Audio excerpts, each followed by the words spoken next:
asking my position on copper nickel mining. In general, I try to keep an open mind, but I think what you're really asking is about polymet and twin metals and other projects that are following here is obviously a hot topic of the day. I am the only candidate in this race that's deeply, deeply skeptical about these projects.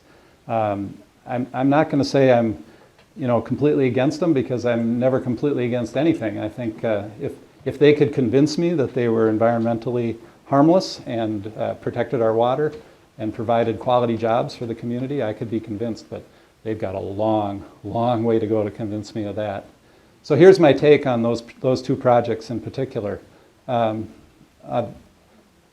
They are very, very risky environmentally. And just the fact that they're going to be required, hopefully required, it's unknown yet, but they'll hopefully be required to post a huge bond for disaster cleanup, gives me very little comfort, because, okay, they put a lot of money down to take care of a disaster, but it's still a disaster, even if there's a lot of money there to help clean it up, and to sort of deliberately create another Superfund site right on the top of the two of the most beautiful watersheds in the world seems like a bad bargain for me. So I'm with the people that have deep, deep environmental concerns.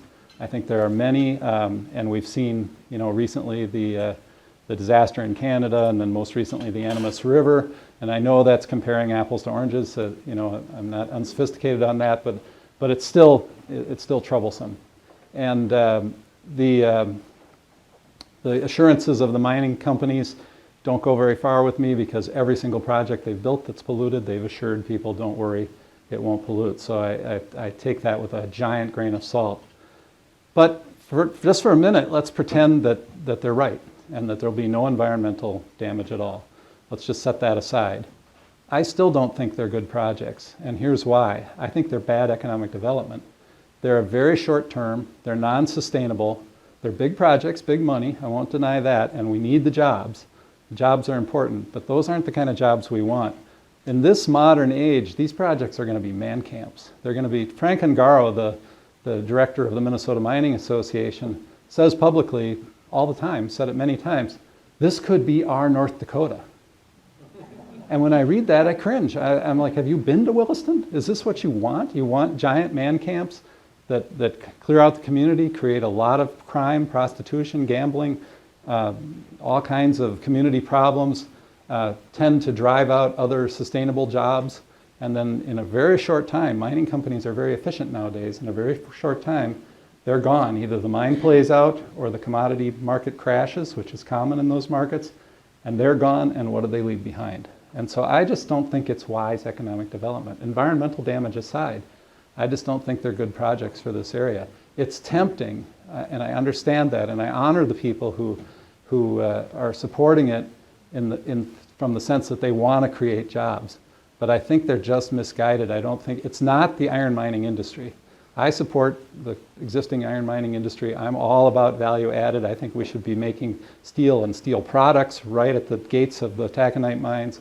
Those are good jobs. It'll be sustainable for 100 years or more. That industry has been a good, mostly a good citizen. I've had a few problems, but that's a long-term industry that invested in infrastructure as part of the community. Those miners are our neighbors and our friends and our family, and that's a different thing than these projects that are proposed. These are going to be very short-term.